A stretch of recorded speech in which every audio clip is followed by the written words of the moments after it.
A'udzubillahi minasyaitonirrajim. Bismillahirrahmanirrahim. Assalamualaikum warahmatullahi wabarakatuh. Alhamdulillah wassalatu wassalamu ala Rasulillah Sayyidina Muhammad bin Abdillah, la haula wa la quwwata illa billah. Asyhadu an la ilaha illallah wahdahu la syarikalah wa asyhadu anna Muhammadan abduhu wa rasuluh. Subhanaka la ilma lana illa ma 'allamtana innaka antal alimul hakim.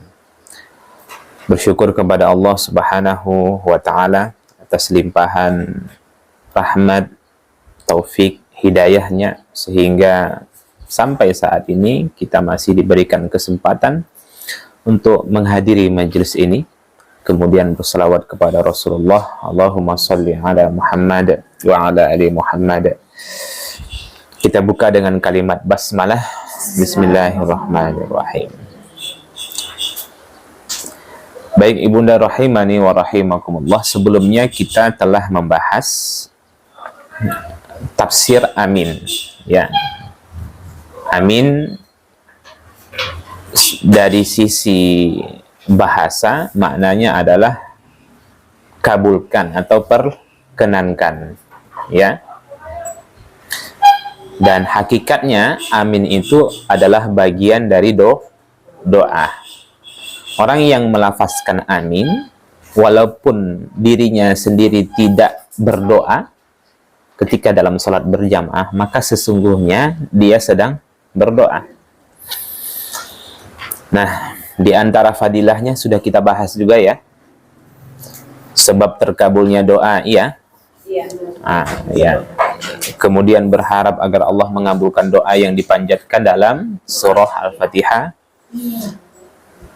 dan seterusnya. Sekarang kita masuk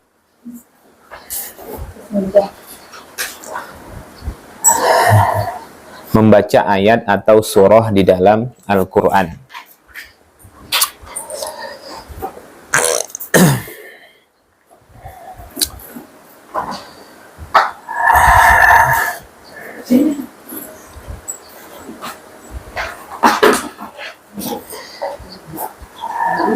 Membaca ayat atau surah di dalam Al-Quran tidak perlu ditulis, Bunda.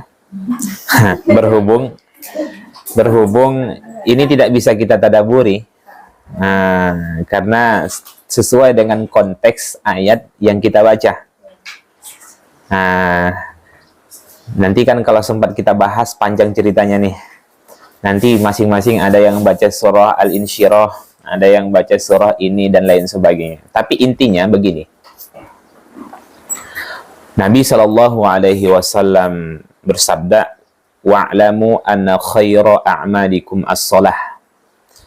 Ketahuilah bahwa sesungguhnya sebaik-baik amal itu adalah salat. Sebaik-baik amal adalah salat. Dan sebaik-baik zikir itu adalah membaca Al-Quran. Dan dua amal ini digabungkan dalam satu waktu. Subhanallah. Dua amal ini digabungkan dalam satu waktu. Di dalam hadis lain, Rasulullah SAW bersabda, qira'atul Qur'an fis shalah afdalu min qira'atil Qur'an ghairi as-shalah. Membaca Al-Quran di dalam sholat itu lebih utama daripada membaca Al-Quran di luar sholat. Maka kalau begitu, perbanyak membaca Al-Quran di dalam sholat. Karena waktu utama membaca Al-Quran itu sesungguhnya di dalam sholat, apabila dibacakan di dalam sholat. Nah, jadi ini untuk menjadi himbauan bagi kita semua. Sepanjang waktu kita itu banyak, tidak mendesak, tidak mengejar waktu dan lain sebagainya, maka pilihlah surah-surah yang panjang yang dibaca di dalam sholat. Kalau ingin mendapatkan keutamaannya, sesekali bisa mengamalkan yang demikian, lakukan di dalam sholat sunnah. Karena di dalam sholat sunnah itu boleh kita membaca mushaf, membaca Al-Quran dengan mushaf. Jelas ya. Nah, jadi jangan tinggalkan kesempatan ini. Nah, makanya Ali bin Abi Thalib, walaupun memang keutamaan ini tidak disandarkan kepada Rasulullah, sebagaimana yang diungkapkan oleh Ali bin Abi Thalib, bahwa orang yang membaca Al-Quran di dalam sholat dalam kondisi berdiri, maka satu huruf yang dia baca diberi balasan 100 kebaikan. 100 kebaikan.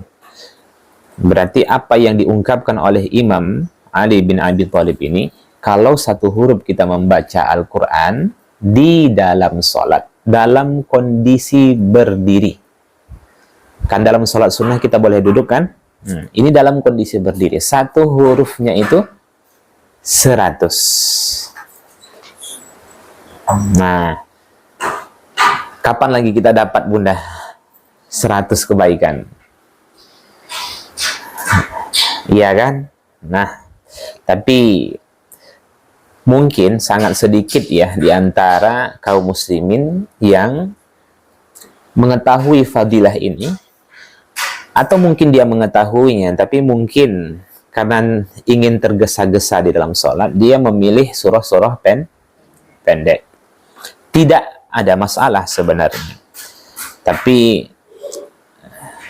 memungkinkan, kalau memungkinkan, dalam sepekan itu ada yang dibaca panjang. Kalau tidak memungkinkan di dalam sholat fardu, maka setidaknya di dalam sholat sunnah. Nah, dalam sholat sunnah, saya tanyalah nih, Bunda, paling senang sholat sunnah itu sholat apa? Waktunya. Kan banyak nih sholat sunnah. Sholat rawatib kan juga ada. Kita bukan bicara tentang keutamaan yang mana yang lebih afdal, mana rawatib, mana ghairu mana rawatib ghairu muakkad, mana muakkad, dan lain-lainnya. Bagi Bunda, yang paling nikmat untuk melaksanakan sholat sunnah itu di waktu apa? Sebelum subuh, sholat sunnah fajar. Nah, ada lagi? Sebelum asar. Kalau duha, ya mungkin ya bagi ibu rumah tangga ya. Karena memang di waktu duha itu memang enak, tapi bagi orang yang sibuk susah juga tuh. Karena memang begini, kita diperintahkan dalam bentuk anjuran untuk melaksanakan sholat duha, karena di saat itu banyak manusia yang lalai, sedang sibuk-sibuknya. Demikian juga sholat malam. Makanya keutamaan sholat duha dengan sholat tahajud itu besar. Di waktu duha orang sedang sibuk-sibuknya, di saat banyak hati manusia yang lalai, kita memilih untuk melaksanakan sholat duha. Demikian juga malam. Makanya jangan tinggalkan dua keutamaan itu. Cuman kalau untuk berlama-lamanya, biasanya milih kapan, Bunda? Tahajud. Jujur? Nah, ya. Baik. Jadi sebenarnya kalau sudah terbiasa, insya Allah mudah untuk melaksanakannya. Yang susah itu belum terbiasa. Ada orang yang dia nggak bisa tidur lebih dari 4 jam. Ada orang yang tidak bisa tidur lebih dari 4 jam. Karena dia sudah terbiasa, Bunda. Jadi kalau siap sholat isya dia tidur, itu jam 12 dia bangun. Nah, jam 12 dia nggak bisa tidur lagi sampai subuh tuh. Kalau jam 11 atau jam 12 dia tidur, maka hitung 4 jam. Dia memang nggak bisa tidur. Karena sudah terbiasa dulu dia di pondok, dibiasakan untuk tidurnya 4 jam.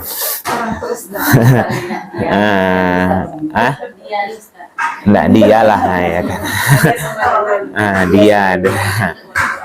Dia. Ada, Bunda. Itu karena terbiasa. Sebenarnya semuanya karena terbiasa. Terbiasa. Kemudian juga Allah memberikan hidayah dan taufiknya. Jadi yang susah itu belum terbiasa. Nah, dan dari sisi kesehatan tidak mengganggu. Bagi anak-anak yang belum baligh yang itu sangat merusak tubuhnya. Minimal dia tidur 8 jam. Tapi bagi orang yang baligh ternyata tidak. Ini secara sains juga mengatakan demikian. Tidur terlalu lama, lebih dari 4 jam, malah merusak kesehatan. Jadi kita kalau terlalu lama tidur apa bundanya? Sakit, malas, macam-macam lah ya kan. Mudahnya kalau kita lagi perjalanan jauh, nyetir, setengah jam saja tidur gimana? Sudah segar bunda, setengah jam saja. Tanpa harus 1 jam. Lagi ngantuk berat, tidur di musola atau di masjid atau di Pertamina, di mana-mana lah itu. Setengah jam saja sudah mulai fit badan. Itu menunjukkan apa? Bahwasanya tidur itu tidak haruslah lama. Nah, tidur yang berkualitas itu yang penting. Nah, tapi alhamdulillah kalau ada orang yang sikit-sikit tidur itu juga bagian dari nikmat. Nah, sikit-sikit di majelis ilmu tidur. Ya. Kalau ada orang yang tidur di majelis ilmu, alhamdulillah itu nikmat. Karena ketenangan dalam mengaji itu melahirkan rasa kantuk yang amat berat. Iya kan? Karena di luar sana ada orang yang susah untuk tidur. Dia sikit-sikit tidur. Itu kan nikmat tuh. Baik. Jadi intinya, dalam kondisi apapun, walaupun memang jumhur ulama mengatakan bahwasanya membaca ayat atau surah itu sunnah, tapi jangan tinggalkan. Bahkan dalam keadaan safar sekalipun. Memang kalau mengikut mazhab Hanbali, membaca surah itu bagian dari rukun. Mazhab Hanbali ini termasuk keras dalam hal ini bunda. Kalau dalam mazhab Hanbali, membaca surah atau ayat dalam sholat itu rukun. Kemudian membaca tasbih di dalam ruku' dan sujud, kemudian i'tidal, itu juga rukun.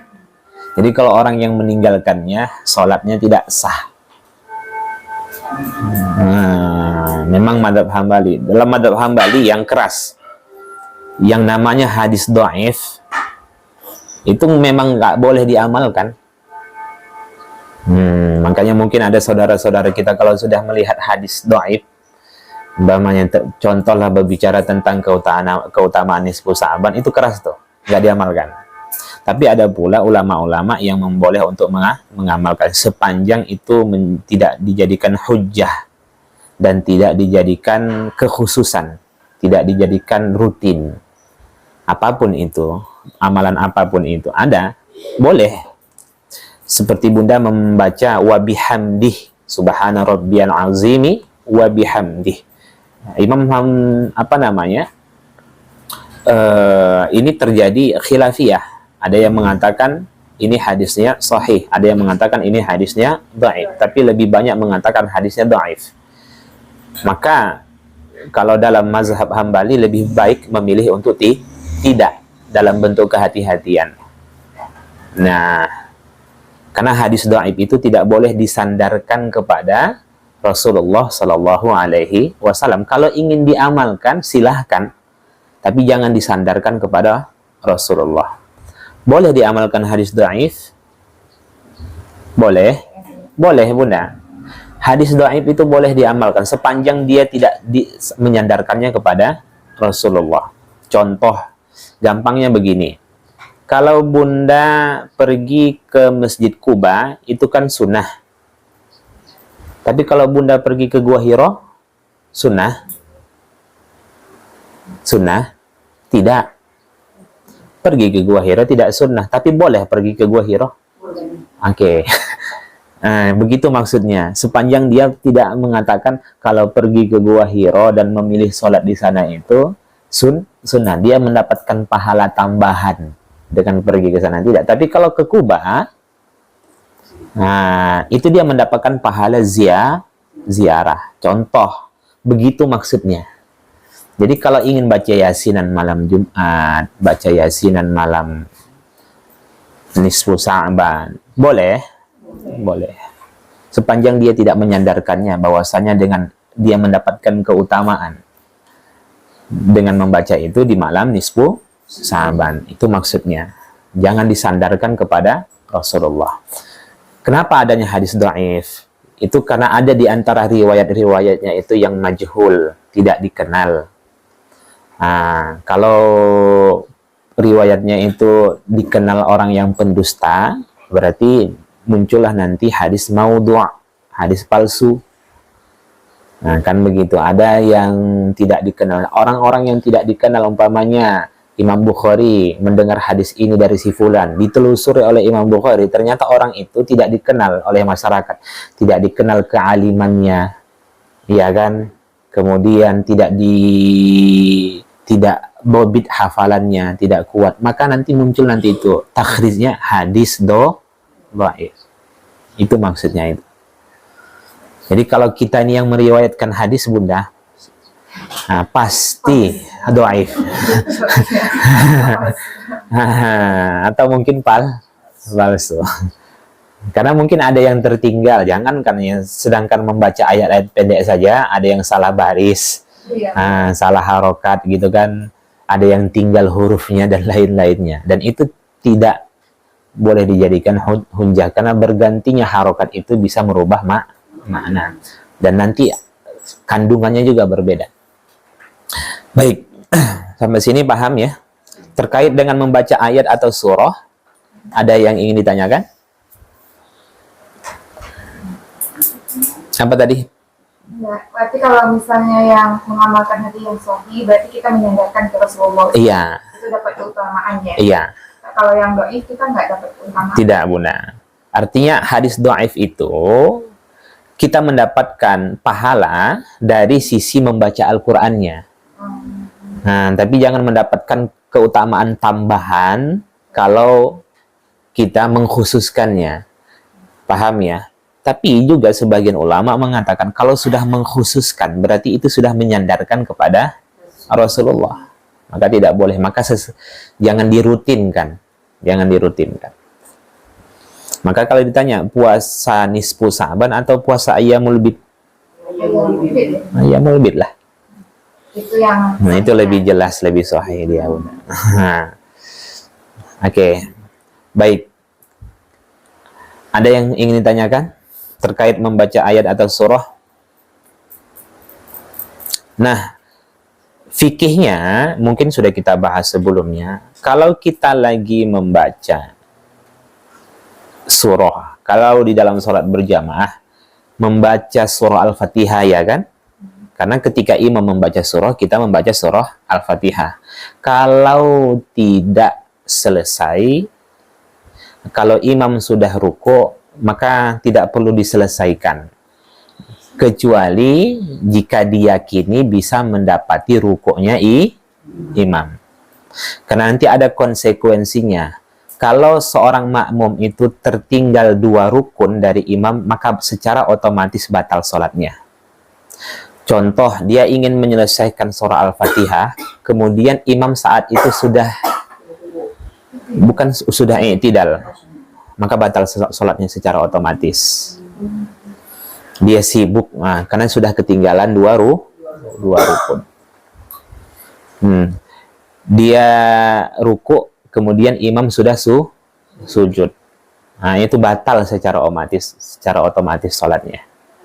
Nanti ada masuk hal-hal yang membatalkan sholat, itu termasuk ketinggalan 2 rukun. Maka tidak perlu diselesaikan. Baik. Sekarang kita masuk setelah membaca doa iftitah, kemudian berta'awuz, kemudian setelah itu membaca basmalah, kemudian setelah itu membaca surah Al-Fatihah, kemudian mengucapkan lafaz amin, kemudian membaca ayat atau surah, maka kita pun disunnahkan untuk takbir intiqal. Nah, hikmah dari takbir intiqal adalah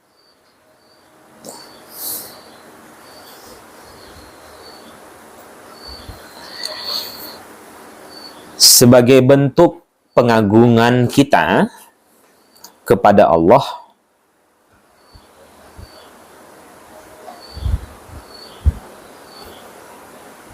dan janji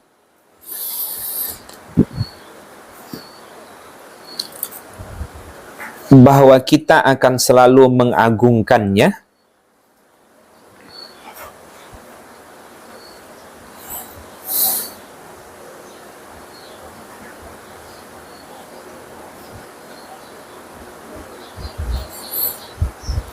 dalam kondisi apapun.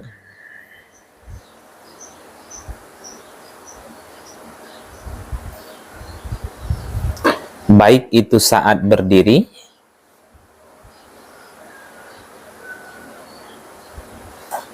membungkuk, sujud,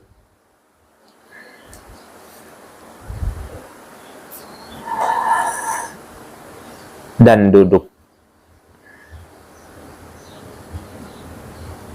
Nah, kalau kita melihat, menganalisa sholat-sholat itu Bunda, kita lihat, berdiri kita takbir, iya kan? Kemudian saat membungkuk takbir, kemudian saat turun sujud takbir, kemudian bangkit dari sujud takbir, kembali sujud lagi takbir, kan demikian. Itu kata para ulama sebagai bentuk pengagungan kita kepada Allah dalam kondisi apapun. Dan janji kita bahwa dimanapun kita berada, bagaimanapun kondisi kita, bahkan sampai berbaring pun kita tetap mengagungkan Allah. Jadi jangan mengagungkan Allah itu saat berdiri saja. Ketika engkau bungkuk pun engkau mesti mengagungkan Allah. Duduk juga demikian. Jelas sampai sini? Nah, itulah hikmahnya yang disampaikan oleh para ulama. Sekarang tinggal merealisasikannya saja lagi. Nah, apakah kita sudah mengagungkan Allah dalam kondisi apapun? Maka jawab masing-masing. Ada yang mengagungkan Allah hanya dalam sholat, di luar sholat dia tidak lagi mengagungkan Allah. Ada yang bahkan sampai sholat pun dia tidak mengagungkan Allah. Nah, jadi kita diingatkan tentang kebesaran Allah pada setiap gerakan-gerakan yang kita lakukan di dalam sholat. Jelas ya? Nah, jadi itu untuk menyadarkan kepada kita bahwasanya yang berhak untuk diagungkan, dibesarkan hanyalah Allah. Selain daripada Allah itu kecil. Berarti kita tidak boleh mengagungkan diri kita, makhluk melebihi keagungan Allah.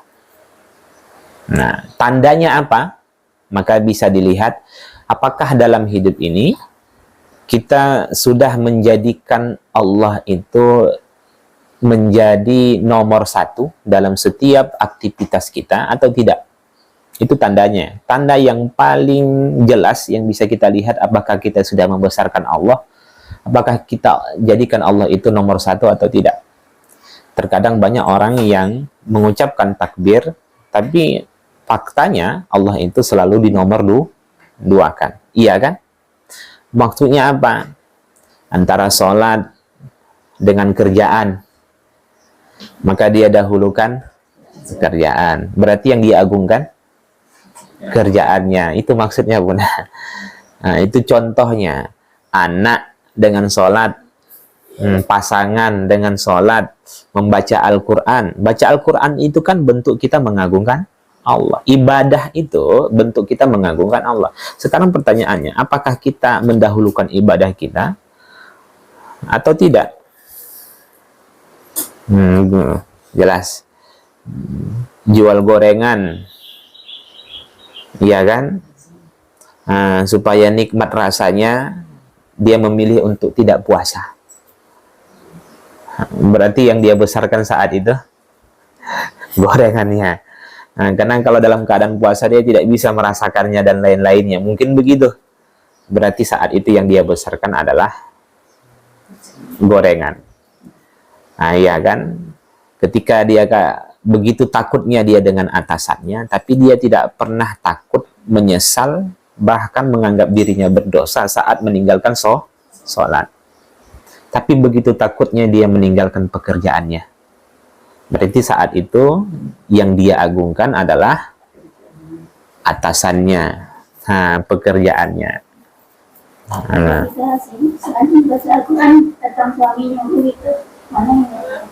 Nah, udah. Oke.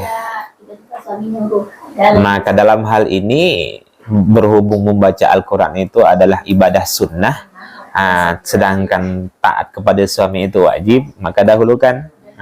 Iya. Tapi yang menjadi masalah adalah perasaannya itu, Bunda. Iya. Di situ sebenarnya catatan pentingnya.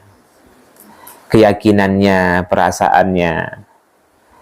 Tapi kalau berbenturan yang wajib dengan yang wajib, gimana? Maka yang mana yang dirasa bisa menimbulkan mudarat yang paling banyak, ya kan? Kalau ditinggalkan, maka itu yang lebih diutamakan. Jelas ya? Itu nanti ada kaedahnya, Bunda, kaedah fikihnya. Baik, kita lanjutkan. Setelah kita membahas tafsir takbir intiqal, maka kita pun memilih untuk ruku'. Ruku' itu dari sisi harfiah, tidak perlu saya tulis ya. Ruku' itu artinya tunduk. Nah, oke. Ruku' artinya tunduk.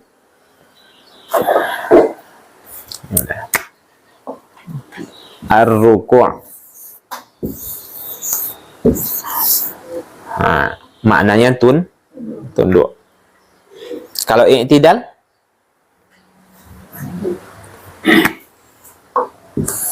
al-i'tidalun.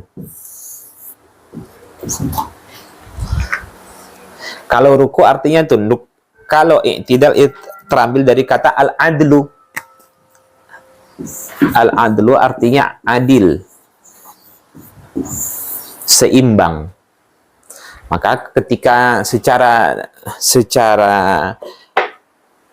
istilah, i'tidal itu berdiri setelah ruku', bangkit dari ruku'. Itu namanya kan i'tidal kan? Nah, maksudnya ketika dia berdiri itu mesti seimbang, tidak boleh condong. Nah, tidak boleh condong mengarah ke ruku'. Artinya i'tidalnya, berdirinya mesti sempurna. Itu makanya disebut dengan i'tidal. Kalau ruku' itu artinya tunduk, membungkuk. Tapi kalau secara istilah ruku' itu apa yang sudah kita praktekkan. Paham? Yang kita praktekkan itu, yang dimaksud dengan ruku' itu adalah dengan membungkukkan kepala sejajar dengan punggung dan pantat. Kemudian tangan itu bertumpu pada kedua lutut. Mata memandang tempat sujud. Sebagian ulama mengatakan mata memandang kedua ibu jari. Itulah definisi ruku' secara istilah. Tapi kalau dari sisi bahasa, ruku' itu artinya tunduk. Paham ya? Nah, baik. Berarti kalau begitu, gerakan ruku' itu sebagai isyarat ketundukan kita kepada Allah Subhanahu wa Ta'ala. Oke, sekarang kita masuk doanya. Kita mulai dari doa hadis riwayat Muslim dari Abu Huzaifah. Bunyinya Subhana Rabbiyal Azimi. Subhana Rabbiyal Azimi.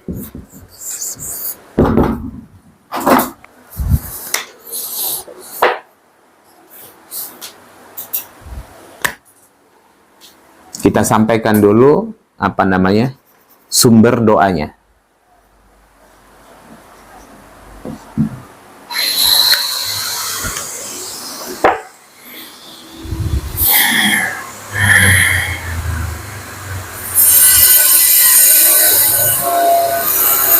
Jadi Subhana Rabbiyal Azimi ini bersumber dari Abu Huzaifah.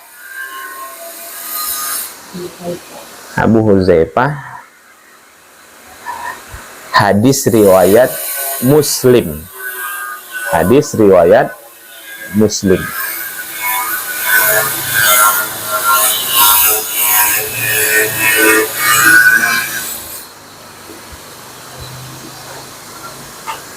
Baik, sumber doa. Doa ini berdasarkan hadis dari Huzaifah, sudah, radhiyallahu anhu. Beliau berkata,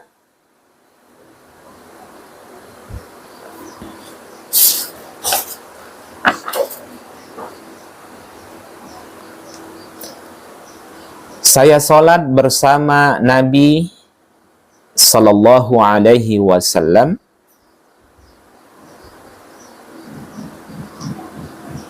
di suatu malam.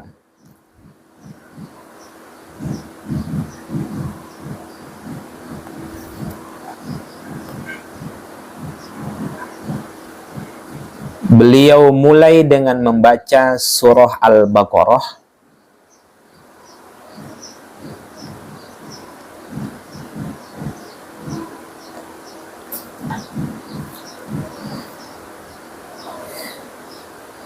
lalu batin saya berkata,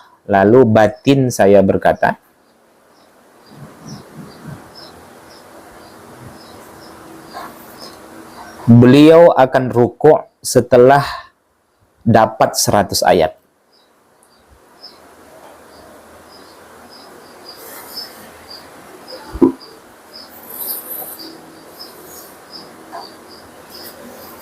Sudah?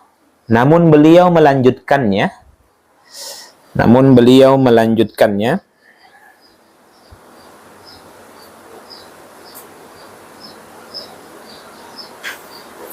dalam batinku pun berkata,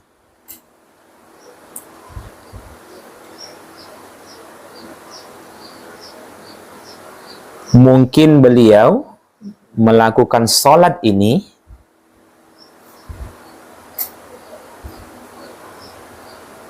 dengan menghabiskan surah Al-Baqarah.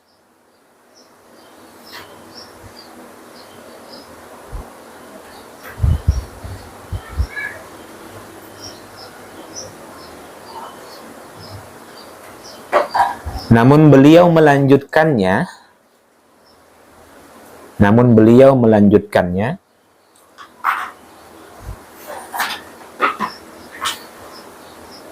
dengan membaca surah Ali Imran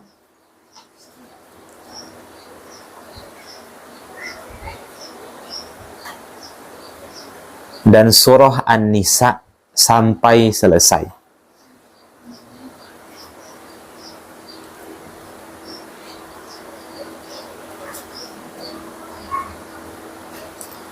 Kemudian beliau rukuk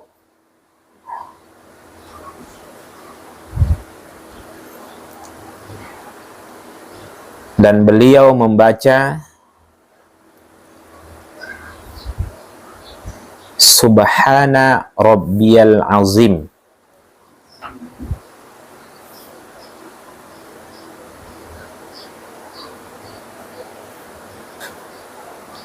Sudah? Titik. Rukuk beliau lamanya seperti berdirinya. Rukuk beliau lamanya seperti berdirinya. Hadis riwayat Muslim. Subhanallah wa nah. Coba dari sini pertama yang bisa kita ambil ya pelajarannya, bahwasanya Abu Huzaifah mengatakan yang dibaca Rasulullah di dalam sholat malam, beliau mengucapkan saat ruku itu subhana rabbiyal azim, tanpa ada tambahan wa bihamdi. Itu dulu. Kemudian apa yang disampaikan oleh Abu Huzaifah ini menjadi pengajaran kepada kita, apa yang beliau lihat saat itu menjadi makmumnya Rasulullah Shallallahu Alaihi Wasallam, bahwasanya Rasulullah memilih membaca surah sangat panjang di dalam sholat malam. Nah, kebayang nggak? Aduh, Nabi baca surah Al-Baqarah nampaknya 100 ayat baru rukuk nih. Ternyata tidak. Lanjut, ya kan? Nampaknya habis surah Al-Baqarah. Ternyata tidak. Melanjut lagi surah Ali Imran. Nampaknya surah Ali Imran selesai nih, ya kan? Lanjut lagi surah An-Nisa. Ya kita tahu setelah surah An-Nisa itu Al-Maidah kan? An-Nisa itu 5 juz 2 halaman setengah. Berarti mulai dari Al-Baqarah sampai surah An-Nisa, karena kan awal juz 6 2 lembar itu kan masuk surah Al-Maidah kan? Berarti 5 juz sekitar 2 halaman setengah. 2 lembar setengah. 2 lembar setengah. Itu yang dibaca oleh Rasulullah dalam 1 rakaat. Dan menariknya, ketika Rasulullah Shallallahu Alaihi Wasallam rukuk, ternyata rukuknya sama panjangnya dengan berdiri. Kebayang nggak kalau kita makmumnya saat itu, Bunda? Berapa lama itu berdirinya, seperti itu pula rukuknya Rasulullah Sallallahu Alaihi Wasallam. Berarti makanya Ibnu Qudamah mengatakan boleh membaca zikir ini 1 kali. Oke, minimal paling sempurna, paling terendah itu 3 kali. Minimal sempurna. Sempurna paling rendah maksudnya. Dan tidak ada batasannya. Kalau begitu, kalau seperti itu terus dibaca Rasulullah subhana rabbiyal azim. Dibaca Nabi terus-menerus. Jadi ini menjadi pelajaran bagi kita bahwasanya ketika kita memilih untuk sholat munfarid, sholat sunnah, ya kan, sholat fardu, sholat sendiri, bagi perempuan, maka tidak ada batasannya untuk membaca tasbih dalam ruku'. Subhana rabbiyal azim. Mau berapa kali? Mau 1000 kali? Boleh. Tidak ada batasannya. Tidak ada aturan bakunya, hitungan bakunya itu tidak ada. Oke. Karena memilih untuk tidak dibaca pun ya tidak masalah menurut mayoritas. Tapi kalau menurut Hambali, tasbih dalam ruku itu rukun. Maka dalam bentuk kehati-hatian pun jangan tinggalkan. Dalam bentuk kehati-hatian. Karena ada ikhtilaf di sini, Bunda. Oke. Jadi itulah yang menjadi dasar yang kita baca subhana rabbiyal azim. Ya. Adapun tambahan wa bihamdi, Ibnu Qudamah mengatakan boleh saja untuk diamalkan. Ibnu Qudamah mengatakan boleh saja untuk diamalkan. Karena masalah hadis dhaif ini yang tidak boleh kan dijadikan hujjah dan tidak dirutinkan. Paham ya? Baik. Selama ini gimana, Bunda? Sudah dibiasakan tanpa wa bihamdi? Sudah ya. Nah. Tapi kalau dibaca wa bihamdi tidak ada masalah sepanjang tidak dirutinkan. Jelas ya? Nah, baik. Jadi tidak ada. Begitu juga dalam ruku, dalam sujud. Tidak ada aturan baku berapa kali harus dibaca subhana rabbiyal a'la.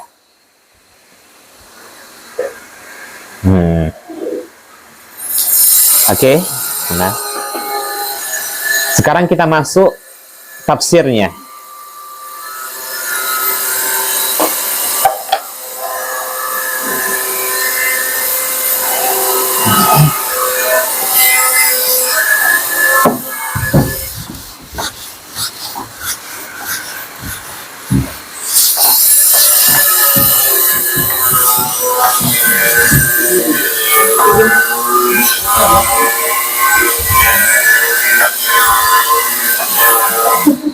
Ya, ada iklan udah.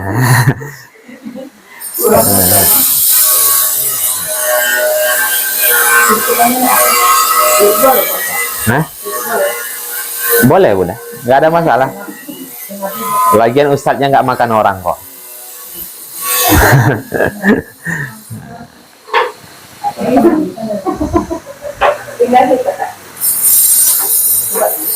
Cuman mungkin kalau ditutup agak pengap bunda. Iya, silakan, nggak apa-apa bunda ya. Nah,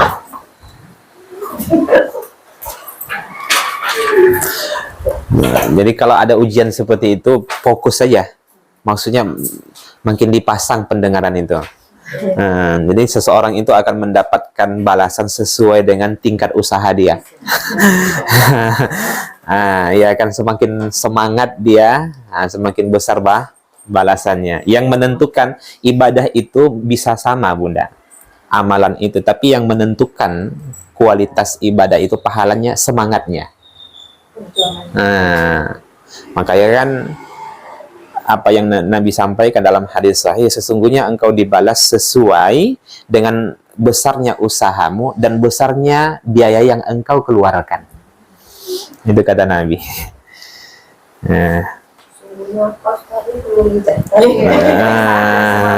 Iya kan? Apa namanya? Sesungguhnya usaha yang kau raih sesuai dengan tingkat usahamu dan biaya yang engkau keluarkan. Nah, tadi ya. Makanya Hamad tahu? Anaknya Imam Abu Hanifah yang kita kenal dengan Imam Hanafi. Ketika Hamad ini selesai diajarkan oleh gurunya membaca surah Al-Fatihah dengan benar, ya kan? Maka Imam Hanafi itu mendatangi gurunya dan memberikan kepada gurunya uang sebesar 500 dirham. Kebayang nggak 500 dirham itu berapa bunda? Oke. Nah, sampai-sampai gurunya terlalu besar kali, wahai Imam Hanafi. Apa yang dikatakan oleh Imam Hanafi? Itu belum, kalau saya memiliki harta lebih dari itu, maka aku akan serahkan itu semuanya. Hanya gara-gara Al-Fatihah saja, selesai. Kenapa? Itu dalam bentuk penghormatanku kepada Al-Quran. Jadi Imam Hanafi memikir bukan masalah apa, tapi bentuk dia memuliakan Al-Quran itu bunda. Jadi dari situ apa? Semakin besar yang kita keluarkan, maka semakin besar pula kebaikan yang akan kita raih. Bedalah sedekah 1000 dengan 5000 bunda. 5000 dengan 100.000, masa surganya sama? Nah, maka kalau begitu dalam Al-Quran ini, siapapun itu anak-anak kita, jangan ada istilah sepanjang kita mampu. Jangan ada istilah hitung-hitungan bunda dalam Al-Quran. Kalau umpamanya yayasan gurunya menetapkan sekian-sekian, siapapun itu, maka dalam bentuk menghormati. Karena belum ada bandingannya itu dengan apa yang diraih oleh anak kita. Karena yang diraih anak kita itu adalah kebaikan akhirat. Makanya ada seorang ulama, saya lupa namanya, di masa tabi'in, kalaulah ingin diberi, maka tidak bisa dibayar. Nah, paham ya? Tidak bisa dibayar. Kalau seandainya ditentukan bunda, itu cukup hanya dengan mengajarkan Al-Fatihah. Nah, jelas. Tapi hari ini kita malah, karena sudah belajar tinggi-tinggi, malah merendahkan guru-guru yang lama. Paham nggak bunda? Saya dulu Ustaz, di kampung nggak diajarkan seperti itu, baca Al-Fatihah. Karena gurumu lah engkau sampai pada guru itu. Nah, kalau nggak karena guru lama, ya tentu dia nggak akan sampai pada guru yang ini. Kenapa? Ya tentu mulai dari nol dulu dia belajar gitu kan. Dia nggak ada dasar. Jadi apa yang kita terima dari guru-guru lama kita, ya kan, Bunda, dulu. Maka bersyukurlah, hormati beliau. Nah, karena sebab mereka lah kita sampai pada guru-guru kita yang hebat saat ini. Nah, ini dia. Sekarang ini kalau udah tinggi belajar, itulah guru saya dulu nggak ngajarkan itu, malah diremehkan ya. Nah, ya kan, dulu sholat gitu, itu batas kemampuannya, itulah yang dia ajarkan. Makanya nggak berkah jadinya ilmu itu kan, kalau dia sudah meremehkan guru-gurunya yang dulu. Dasarnya itu dia sudah tidak bagus, Bunda. Maka terus melanjut juga demikian. Kita lanjutkan. Subhana rabbiyal azim.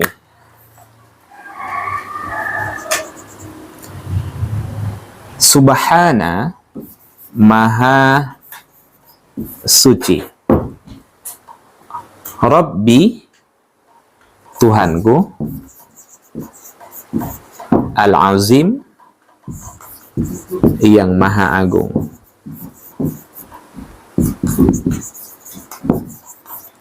Sadaqallahul azim, apa artinya? Maha benar Allah.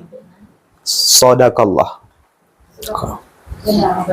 maha benar Allah.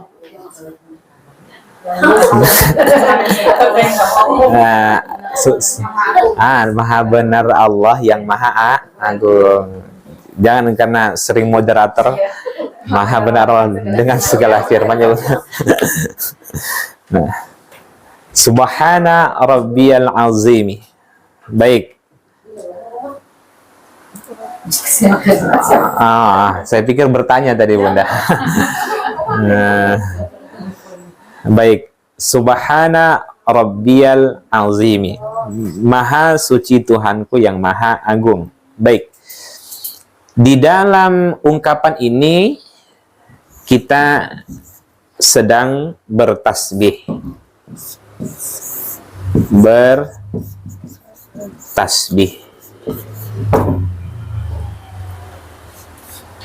Oke, itu dulu, Bunda, yang bisa kita tarik kesimpulan. Jadi kalau kita membaca zikir ini, sesungguhnya kita sedang bertasbih. Nah, baik. Dan ini sudah kita bahas sebenarnya.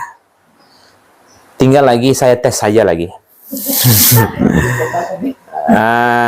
Yang dimaksud dengan tasbih itu apa? Apa? Mensucikan Allah. Mensucikan Allah dari apa? Dari apa? Mensucikan Allah dari zatnya. Mensucikan Allah dari kekurangan, kelemahan. Mensucikan Allah dari kelebihan, salah tuh. Kelemahan atau aib. Mensucikan Allah dari kekurangan, kelemahan atau aib, baik dari sisi zat, nah itu maksudnya, kemudian sifat maupun perbuatan. Baik. Dengan kata lain, kalau lebih mudahnya, Bunda, yang dimaksud dengan mensucikan Allah itu adalah menetapkan bahwa Allah terbebas dari segala macam kekurangan.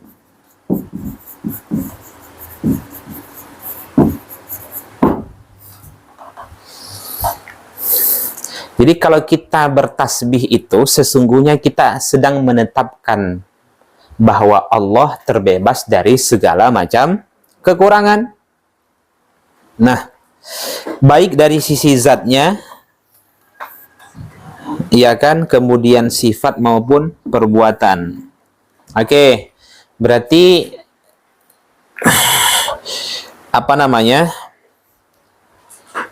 hilangkan sekutu bagi Allah, hilangkan sifat ngantuk, oke, tidur, atau dia berprasangka bahwasanya Allah itu tidak mampu menolong hambanya yang lemah, atau Allah itu tidak mampu membinasakan hambanya yang durhaka.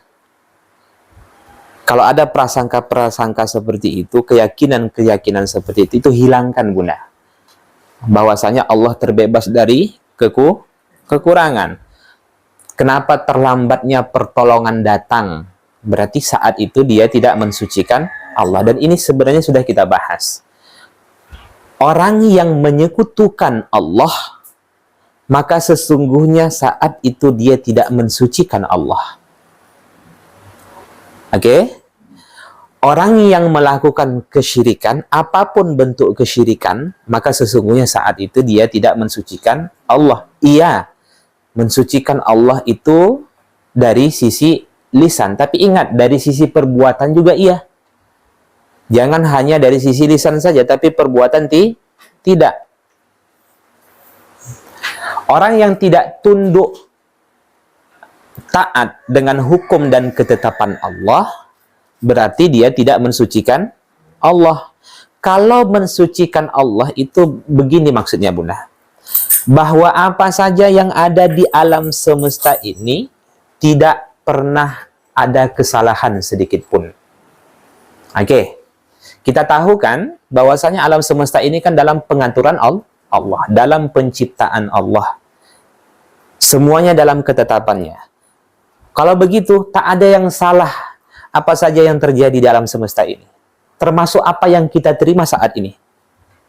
Nggak ada yang salah, Bunda. Jelas. Karena memang Allah itu nggak pernah salah.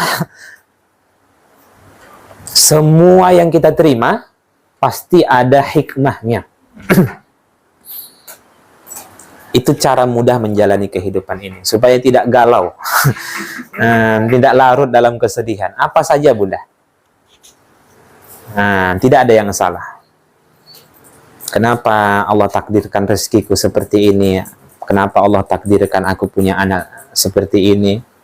Kenapa punya pasangan seperti ini? Kenapa punya tetangga seperti ini? Jangan lagi seperti itu. Tidak ada yang salah Bunda. Maka kalau Bunda buka dalam surah Al-Isra ayat 44, coba baca.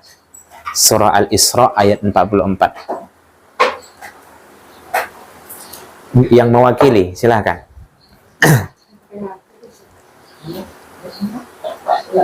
Ayat 44.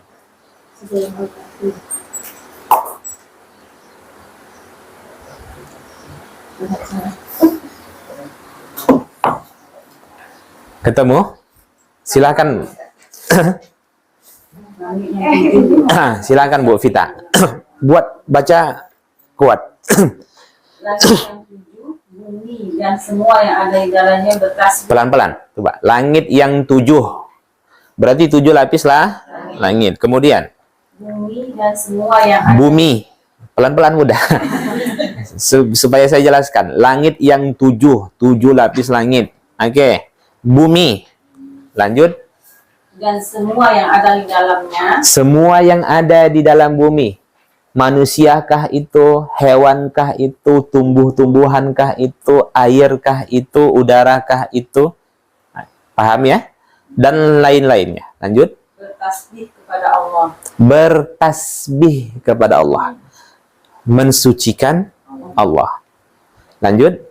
Dan tidak ada sesuatu pun melainkan bertasbih dengan memujinya. Tak ada satupun yang di alam semesta ini yang tidak bertasbih kepada Allah. Lanjut. Tetapi kamu tidak mengerti tasbih mereka. Tetapi kamu tidak mengerti tasbih mereka. Oke. Kita bagian dari alam. Ya. Ada orang manusia yang tidak mensucikan Allah. Tapi Allah katakan semua yang ada di alam semesta ini bertasbih. Ada manusia tidak mengucapkan subhanallah. Gimana cara menyatukan ayat ini? Kan Allah katakan semua yang ada di alam semesta ini sedang bertasbih. Tidak perlu kita tanya bagaimana tasbihnya hewan. Nah, jangan terlalu dalam sampai ke sana. Yang penting mereka bertasbih, malaikat bertasbih, hewan bertasbih. Kita tidak mengerti bagaimana tasbih mereka. Kita hanya mengerti tasbih sesama dengan kita pun. Subhanallah. Gimana? Banyak manusia, Ustadz, kalau memang benar seluruh alam semesta ini bertasbih kepada Allah, saya hari ini adalah orang yang termasuk tidak mensucikan Allah. Berarti bercanggah dong dengan ayat itu. Iya kan? Kata Allah kan seluruhnya. Nah, yang dimaksud dengan tasbih di situ maksudnya apa? Bertasbih bukan hanya ucapan saja, tapi melalui anggota tubuh. Bunda pernah,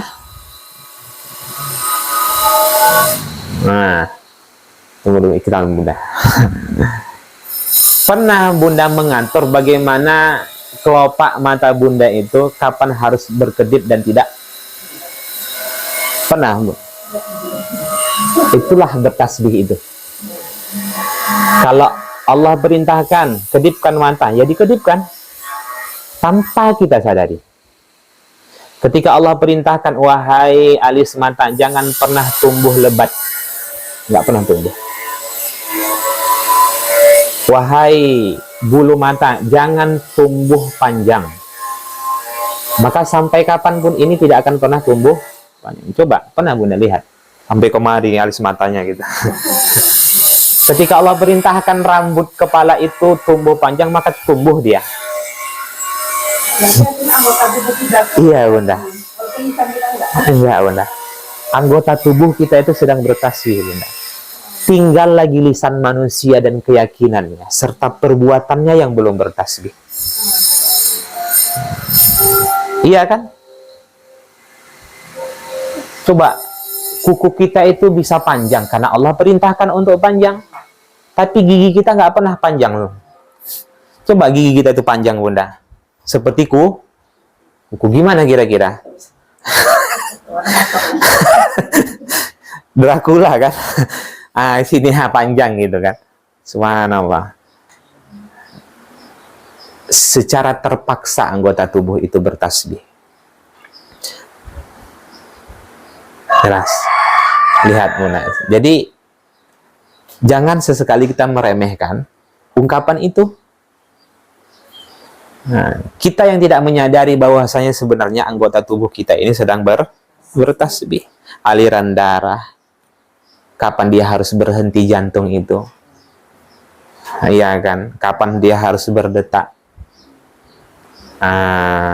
Saat kita tidur, tarikan napas kita itu pelan. Saat kita berlari, cepat. Itu nggak kita yang ngatur Bunda. Nggak usah jauh-jauh lah. Diri kita saja banyak yang tidak kita ketahui. Iya kan? Nah, jadi itu maksudnya. Diri kita saja kita tidak mengetahui bagaimana tasbihnya, apalagi tumbuhan, apalagi laut, apalagi udara, hewan. Nah, jadi ya. Semua tunduk.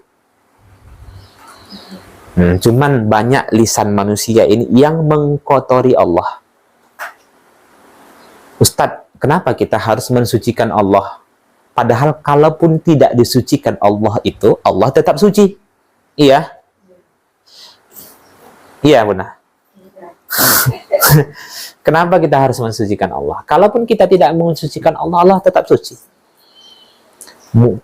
Kalau sekiranya mulai dari Nabi Adam, sampai umat akhir zaman nanti, semuanya memiliki hati Rasulullah, tidak sedikit pun menambah kemuliaan Allah. Mulai dari Nabi Adam sampai akhir zaman, semuanya memiliki hati seperti Fir'aun, tidak sedikit pun mengurangi kemuliaan Allah. Yang di awal tadi menambah kemuliaan Allah, yang kedua mengurangi kemuliaan Allah. Kenapa Bunda? Itu untuk kebaikan kita sebenarnya. Siapa di antara hamba-hambanya yang ikut serta membebaskan Allah dari segala macam kekurangan, dan siapa yang tidak? Andai pun kita tidak bertasbih, Allah itu tetap suci. Ada nggak untungnya bagi Allah dengan ibadah kita? Enggak. Rugi Allah kalau kita tidak beribadah. Jadi untung dan rugi itu kembali kepada kita, Bunda. Coba bayangkan ketika kita mendidik anak kita, menyekolahkan anak kita. Orang tua yang ideal, dia tidak akan berharap apa-apa dari anaknya. Iya kan? Dia sekolahkan tinggi-tinggi anak tersebut. Setelah itu dia akan berharap nanti setelah masa tua, anaknya bisa memberi uang saku kepadanya. Orang tua yang ideal, dia nggak akan seperti itu. Karena semua yang dilakukan oleh ibunya itu untuk kebaikan anaknya. Lebih dari itu Allah kepada hamba. Kita beribadah yang untung kita. Kita kalau tidak beribadah yang rugi juga kita. Kalau tidak bertasbih yang rugi siapa? Kita. Semua manusia, semua makhluk kalau tidak ada yang mensucikan Allah, Allah tetap suci, Bunda. Nah, waqalatil yahudu Uzairun ibnullah. Orang-orang Yahudi mengatakan Uzair itu anak Allah. Berarti saat itu manusia itu sedang tidak mensucikan Allah. Karena dia mengatakan Allah itu punya anak. Ada yang mengatakan Allah itu punya pasangan. Ada yang mengatakan Allah itu punya keturunan, punya orang tua. Berarti saat itu manusia tersebut tidak mensucikan Allah. Orang yang tidak tunduk dan patuh kepada Allah, berarti saat itu dia tidak mensucikan Allah. Jadi itu yang disebut hakikat tasbih itu, Bunda. Substansi dari tasbih itu adalah tunduk dan patuh. Nah, paham ya? Lisan ini sebagai bentuk pengingatan, maksudnya sebagai bentuk lisan ini sebagai wasilah untuk mengingatkan kita, untuk menyadarkan kepada kita bahwasanya dalam hidup ini kita tunduk dan patuh kepada Allah Subhanahu wa taala. Nah, jadi kembali lagi, setiap orang yang tidak beribadah, maka saat itu manusia itu sedang tidak bertasbih. Orang yang mengatakan Allah itu punya sekutu, berarti dia tidak bertasbih. Orang yang melakukan kesyirikan, yang manakala dia beribadah bukan dia tujukan kepada Allah, maka saat itu dia sedang tidak bertasbih. Nah, baik. Nah, jadi Bunda, balik lagi. Kembalikan hakikat tasbih itu. Kembalikan makna tasbih itu secara hakiki. Bukan hanya sebatas di lisan, tapi juga melalui perbuatan. Nah, jadi jangan sampai ada lagi keyakinan-keyakinan ini. Bersihkan semuanya. Berarti orang-orang yang mengatakan, kenapa ya Allah terlambat pertolonganmu datang? Dia tidak bertasbih. Karena terlambatnya pertolongan itu datang, pasti ada kebaikannya. Betapa banyak kita baru menyadari, kalaulah saya diberikan, mohon maaf, dengan umur saya yang labil, nah, umur saya yang muda, pemikiran saya yang labil, saya dikasih kekayaan yang melimpah, bagaimana kira-kira? Foya-foya, Bunda. Ya kan, huru hara dan lain sebagainya, tanpa ada tujuan jelas kemana harta itu akan keluar. Jadi terkadang itu juga ada hikmahnya. Kenapa Allah tidak tidak mampu menolong hamba-hambanya yang lemah? Kenapa orang yang zalim itu dibiarkan hidup begitu saja? Apakah Allah tidak mampu untuk membinasakan mereka? Tidak. Jadi yang hilangkan prasangka itu. Jadi kalau sudah tasbih, subhanallah, maka teringat apa tuh? bahwasanya tidak ada yang salah di alam semesta ini. Nggak ada yang salah. Nggak ada yang kebetulan, Bunda. Iya kan? Nah, hari ini kita melihat banyak orang, kenapalah hujan-hujan terus? Iya kan? Begitu tidak hujan, kenapa berapa hari ini panas? Kenapa? Kenapa? Ya kan? Nah, begitu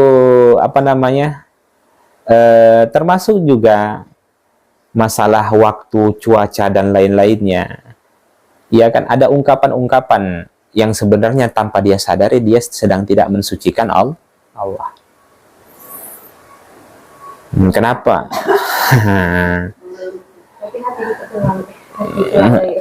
Iya, sebenarnya kaedahnya ungkapan yang buruk itu berasal dari akidah yang buruk. Itu kaedahnya seperti itu, Bunda. Ungkapan yang buruk berasal dari akidah yang buruk.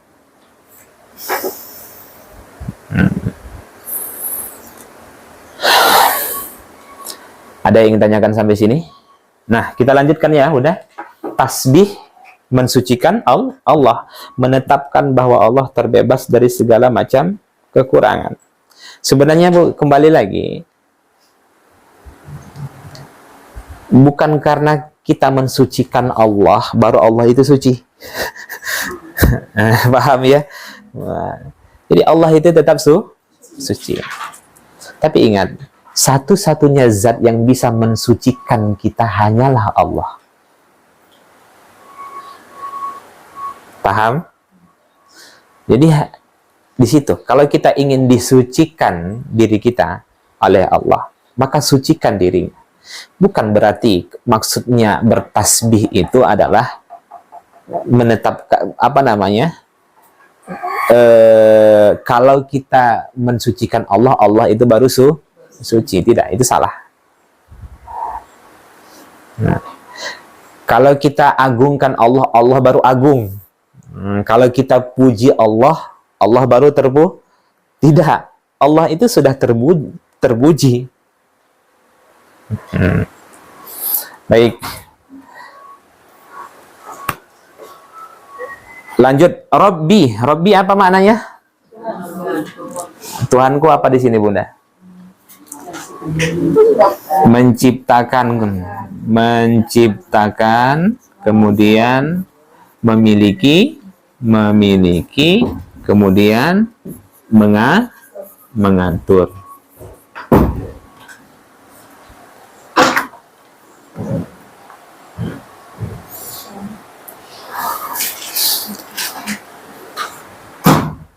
Berarti apa maksudnya? Satu, ungkapan ini menetapkan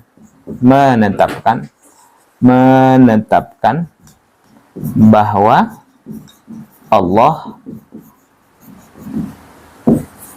yang mengatur kehidupan manusia.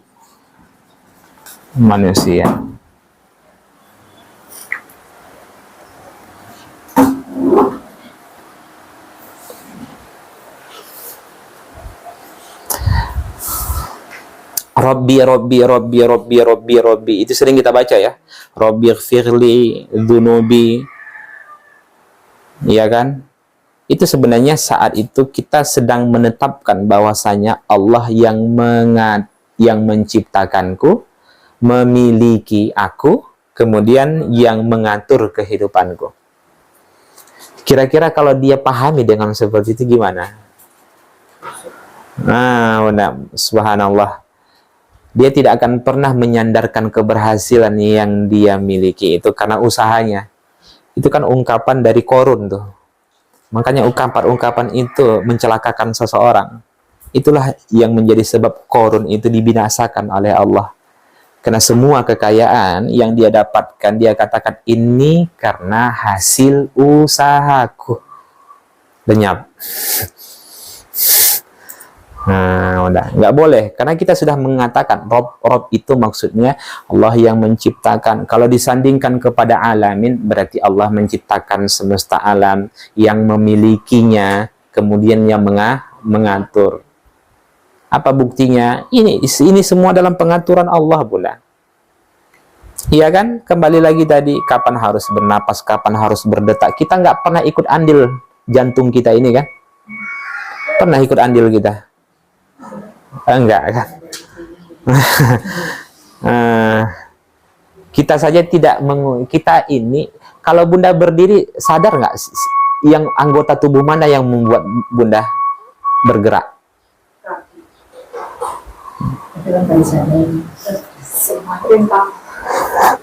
Ada yang tahu?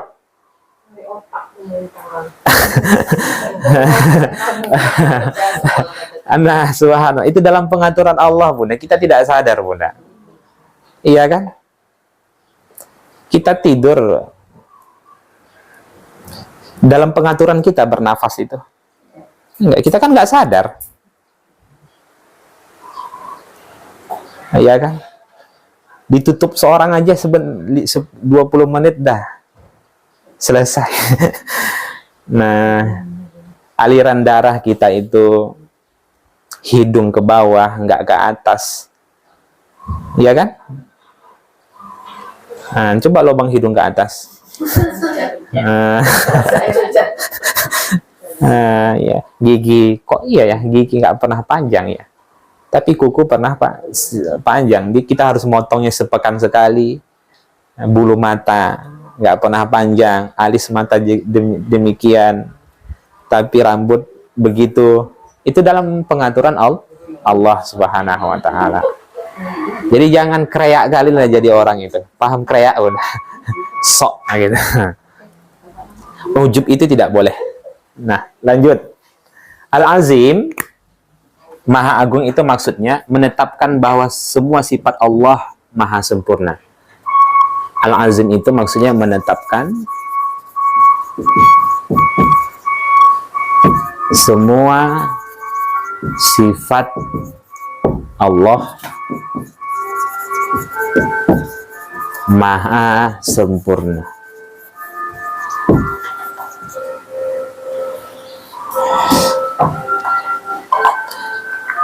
Jadi yang dimaksud dengan maha agung itu bahwa semua sifat Allah itu maha sempurna. Kenapa kita mentasbihkan Allah? Maka jawabnya Al-Azim, karena semua sifat Allah itu maha sempurna. Nah, itu dia Bunda.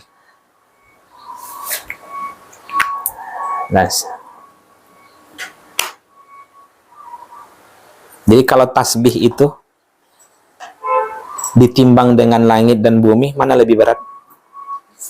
Tasbih. Maka hadirkan perasaan itu ketika mengucapkan subhanallah. Jangan lagi diremehkan. Nah, kalau ditimbang tasbih itu Bunda dengan langit dan bumi, yang lebih berat itu tasbih.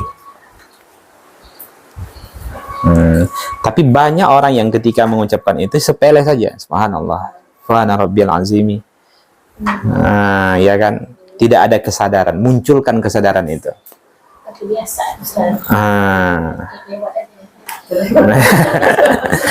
Nah, ya belum belajar ilmu rasa Bunda. Iya, ada itu disiplin ilmunya, ilmu kasyaf namanya. Iya, jadi belajar untuk sekarang mulailah untuk menyadari segala sesuatu. Menyadari segala sesuatu. Cobalah untuk responsif ketika melihat sesuatu dan lain-lainnya. Sebenarnya munculnya perasaan-perasaan seperti itu berawal dari pengetahuan dia yang luas. Jadi orang-orang ketika pergi ke pantai, kalau banyak ilmunya, dia akan terasa kebesaran Allah, kekuasaan Allah. Melihat bunga lagi metik anggur di atas meja, kemudian dia muncul perasaan, ya Allah, aku nggak bisa mengembalikan anggur ini lagi ke tempat semula. Ya kan, kita hanya bisa memetik Bunda. Ada yang bisa kita? Nggak ada kan?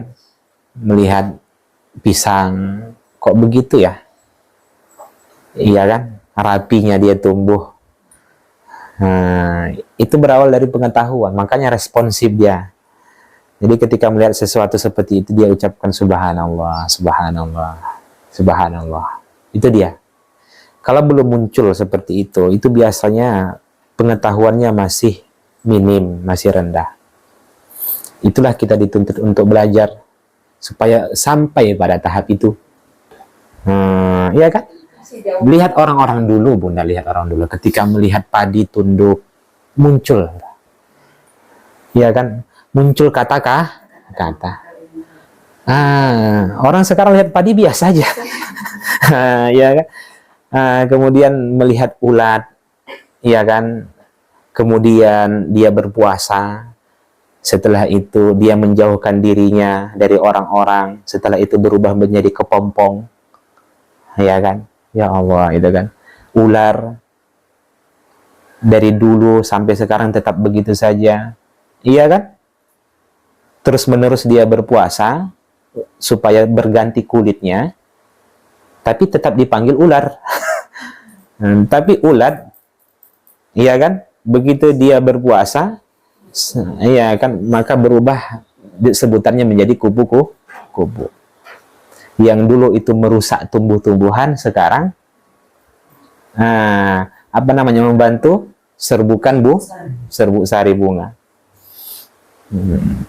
Jadi kita melihat terlepas masalah boleh atau tidaknya ya, tapi kalau kita melihat syair-syair, lagu-lagu orang-orang dulu, lihat semuanya itu berasal dari kesadaran kan. Nah, itu dia. Hari ini kita melihat dakwah itu semakin berkembang, tapi umatnya semakin jelek, Bunda. Padahal dakwah dulu dengan sekarang jauh lebih maju dakwah sekarang. Satu sisi memang akhir zaman, tapi di sisi lain banyak keberkahan ilmu itu yang hilang. Iya kan? Kalau dulu umat Nabi Nuh ketika berdakwah itu umat tutup telinga. Umat sekarang kalau ustadznya ceramah main handphone. Bukan di sini, Bunda.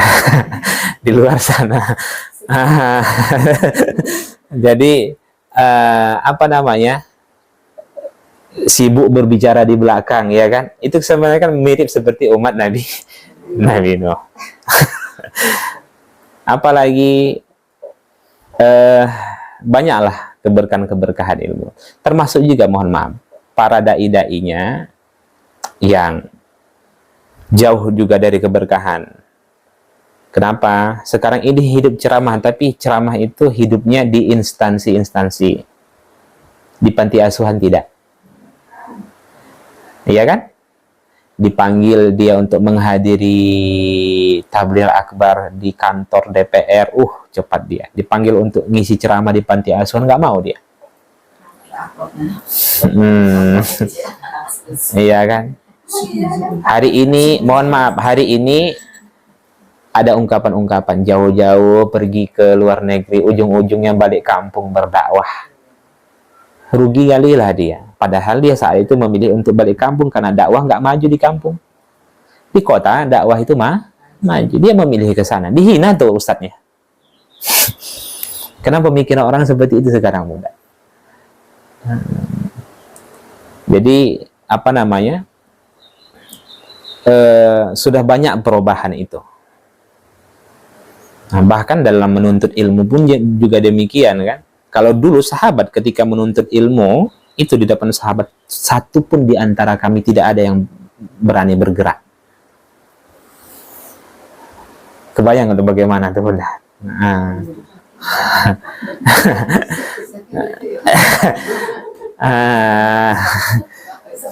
Itu ada yang salah, Bunda. Salah.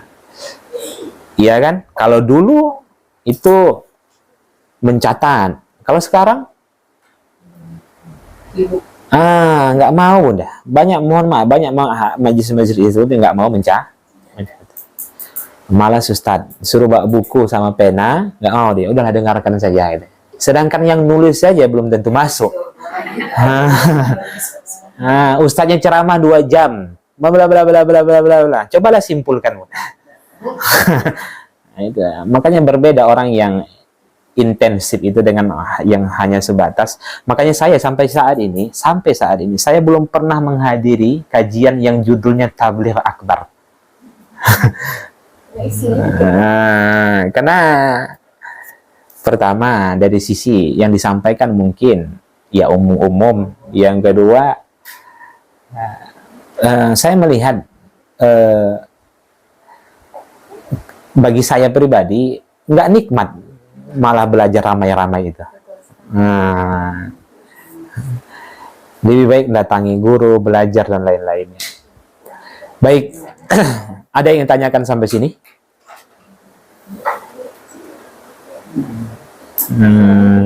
Sekarang begini Bunda, apakah yang sudah kita catat, kita pelajari ini, sudah kita amalkan?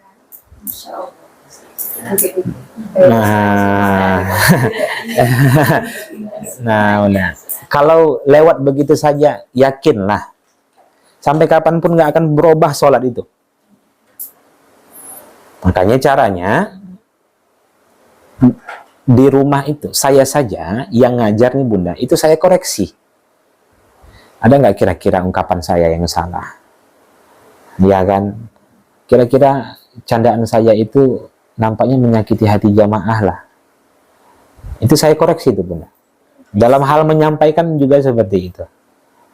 Nah, mungkin terlalu berlebihan gitu kan. Sehingga mungkin bagi Bunda itu responnya mungkin tidak sesuai dengan kesimpulan saya gitu kan, sakit hati dan lain sebagainya, itu tersinggung gitu kan, itu saya koreksi terus tuh. Nah tadi ya, demikian juga para penuntut ilmunya juga demikian Bunda, terus sampai menjadi terbiasa. Jadi baca amalkan, karena sebenarnya gini,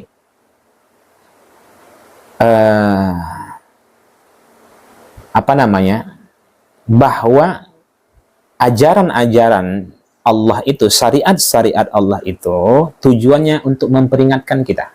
Kalla innaha tadhkirah. Surah apa? Surah, pernah dengar?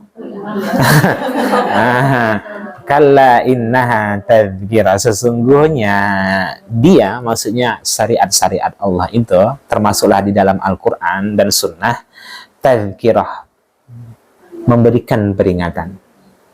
Surah Abasa, faman sya'a dzakarah, maka barang siapa yang ingin menjadikannya sebagai peringatan. Jadi ilmu itu tidak akan sampai pada seseorang kalau dia tidak mau menjadikan itu sebagai peringatan. Paham nggak Bunda? Jadi orang sekarang ini banyak belajar hanya sebatas untuk menambah wawasan saja, tapi sesungguhnya substansi dari belajar itu supaya muncul rasa takut kepada Allah itu tak lagi.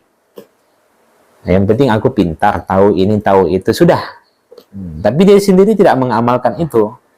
Makanya kan wahuwa yakhsha fa anta anhu talaha, ya kan, dan lain-lainnya dan seterusnya. Jadi tujuan kita menghadiri majelis ilmu itu supaya muncul rasa takut kita kepada Allah.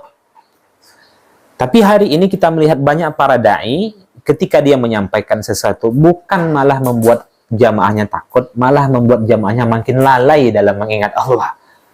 3 jam ceramah, 3 jam ketawa.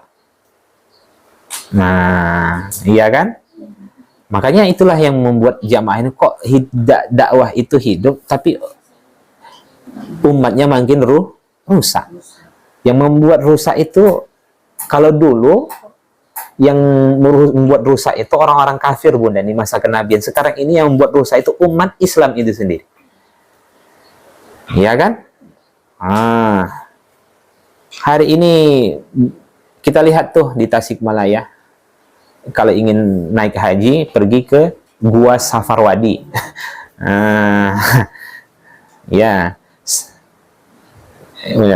jadi hati-hati, yang membuat umat Islam ini banyak keluar dari agama Islam bukan karena orang kafir, Bunda, tapi karena umat Islam itu sendiri.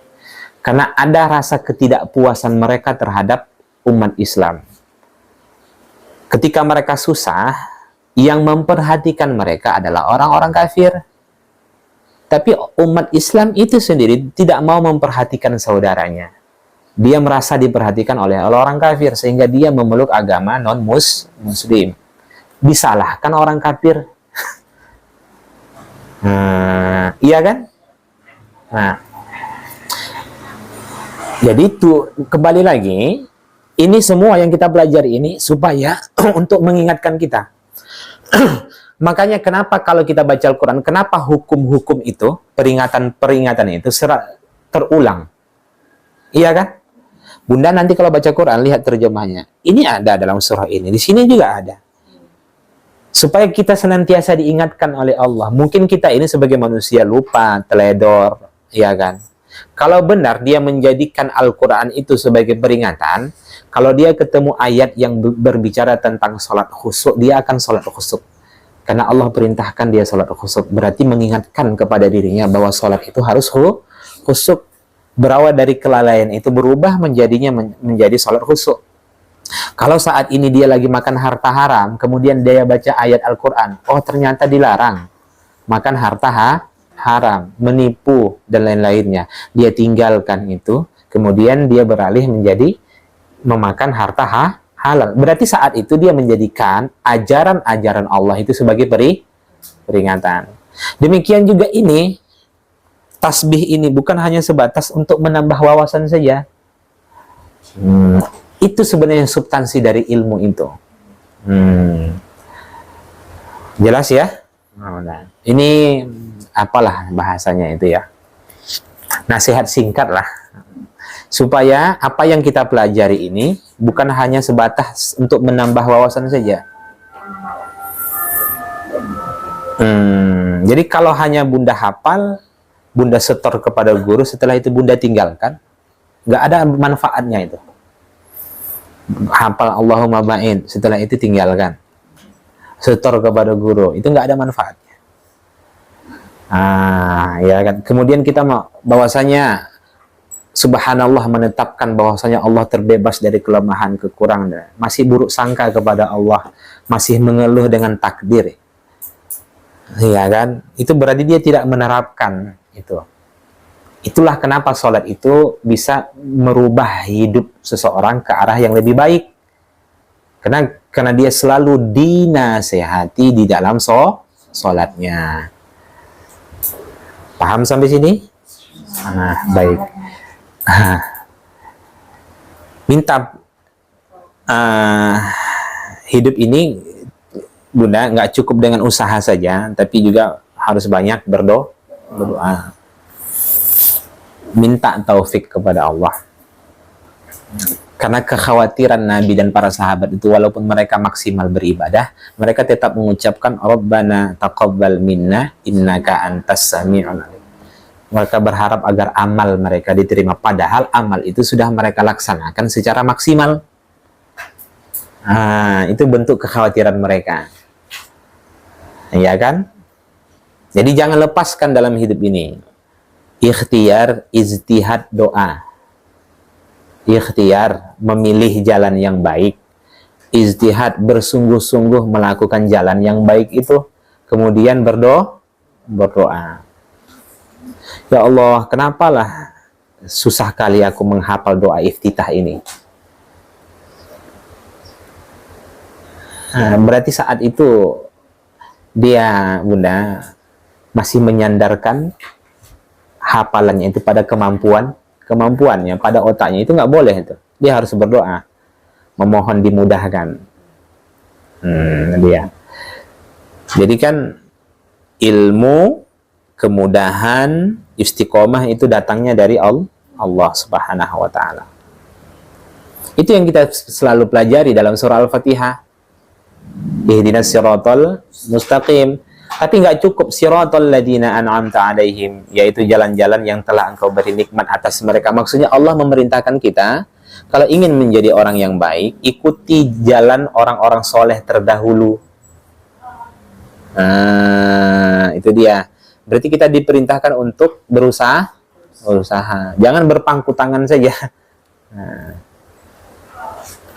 Hari ini ada orang-orang yang berpangku tangan dengan takdir. Itu salah. Yang benar adalah takdir itu akan terrealisasikan karena sebab-sebab yang mendatangkan takdir itu. Paham ya? Kira-kira bisa nggak kita kenyang tanpa makan? Enggak. Kalau Allah takdirkan kita makan, kan berarti kenyang dan lapar itu takdir Allah. Kalau kita ingin kenyang, kalau kita berpangku tangan, nggak mau kita makan, kan pada nanti ada masanya kita kenyang. Bisa seperti itu?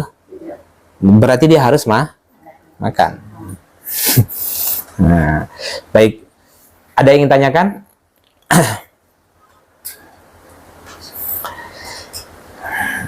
Jadi kita belum membahas zikir-zikir yang lain. Subhanakallahumma rabbana wa bihamdika Allahumma firli. Tapi setidaknya subhana rabbiyal azimi ini itu untuk menyadarkan kita tidak boleh menyandarkan keburukan kepada Allah. Termasuk juga jangan sampai ada perbuatan-perbuatan kita itu yang sebenarnya tidak mensucikan Allah. Itu hakikat, itu dua dia, Bunda. Substansinya itu. Lisan kita tidak boleh menyandarkan keburukan kepada Allah, keyakinan kita juga demikian, perbuatan kita juga demikian. Nah, jelas ya? Ada yang ingin tanyakan? Saat kita bersuudzon berarti artinya kita menyandarkan keburukan kepada Allah. Iya, Bunda. Orang yang hasad itu sebenarnya dia tidak mensucikan Allah. Hasad terhadap nikmat yang diterima orang lain. Karena saat itu dia sedang tidak bersyukur atas nikmat yang dia terima. Nah, itu dia. Nah, berarti saat itu dia sedang tidak bertasbih. Kan dia mengatakan perbuatan Allah itu tidak ada yang salah. Allah takdirkan aku seperti ini, Allah takdirkan dia seperti itu. Ada yang salah? Kenapa dia hasad kepada orang lain? Berarti dia tidak mentasbihkan Allah. Ke situ nanti akan lahir, Bunda. Nah, iya kan? Orang yang menganggap dirinya itu suci, berarti dia tidak mentasbihkan Allah. Karena yang maha suci itu hanya Allah. Jelas?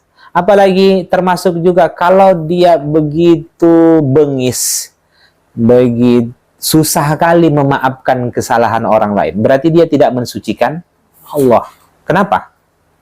Susah memaafkan orang lain, termasuk dia tidak mensucikan Allah. Satu, ada yang lain? Dia sadar bahwasannya selain daripada Allah itu tidak suci. Selain daripada Allah itu memiliki kekurangannya. Biasa sajalah melihat kekurangan orang lain. Karena yang tidak ada kurangnya itu hanya Allah. Itu dia, Bunda. Jadi kenapa ketika ada pasangannya yang membuat salah dan lain-lainnya, anaknya atau tetangganya, susah kali dia memaafkan. Maka dia, kalau suami melihat istrinya, nampaknya istri itu udah lama-lama kayak udah peyot wajahnya. Nah, ya kan berarti saat itu dia tidak mensucikan Allah. Kenapa? Yang tidak ada kurangnya itu hanya Allah. Nah, udah mulai berkerut dahinya, longgar, longgar kulitnya, ya kan. Dia tidak mensucikan Allah, maka muncul, iya ya, hanya Allah yang maha suci, hanya Allah yang terbebaskan dari kekurangan. Subhanallah, dari tasbih itu saja, Bunda. Nah, iya kan? Nah, itu. Jadi hari ini begitu mudahnya orang membicarakan keburukan orang lain. Karena dia merasa dirinya itu tidak memiliki keburukan, suci. Iya kan? Itu yang dicela oleh Allah kan, ar-ra'ahu istaghna. Dia melihat dirinya serba ada, paling hebat, merasa dia paling pintar, merasa suci, mudah merendahkan orang lain, ya kan? Sepele dengan orang lain, menganggap dirinya itu paling pintar, paling banyak ilmunya. Itu kan sifat-sifat tercela semua. Karena yang seperti itu tuh hanya Allah. Apa buktinya kita ini kurang? Lihatlah. Membaca doa, hafal doa iftitah seluruhnya saja tidak kan? Itu kan lemah kita.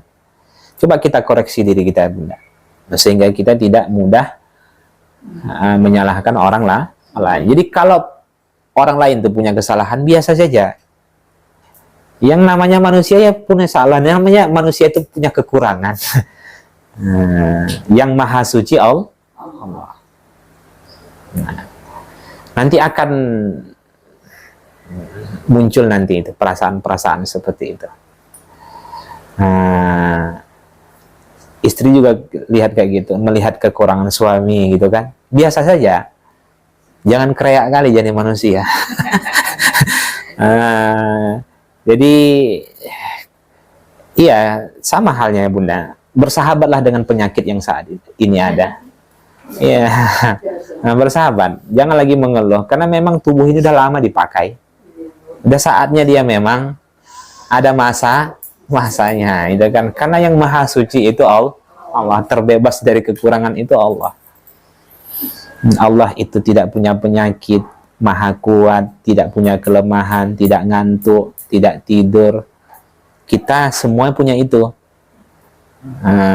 ya kan? Jadi termasuk juga ketika ada saudara-saudara kita yang mati, ya sudah, sedih boleh, berlarut dalam kesedihan itu yang tak boleh. Paham ya?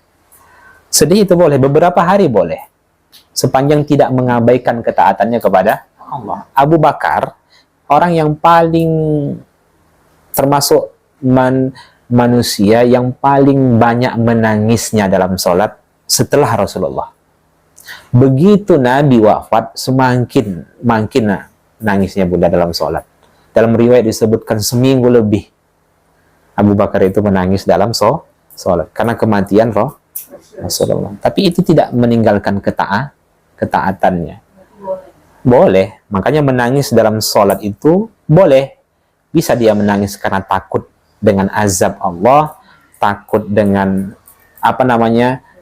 teringat dengan dosa-dosanya di masa lalu, ya kan? Kemudian dia menangis karena ditinggal mati oleh pasangannya, orang tua, mengingat-ingat kebaikan-kebaikan orang tua dulu, ya kan? Nah, itu nggak masalah. Tidak membatalkan sholat. Dan dibolehkan. Yang tidak dibolehkan itu nangis mengeluarkan huruf.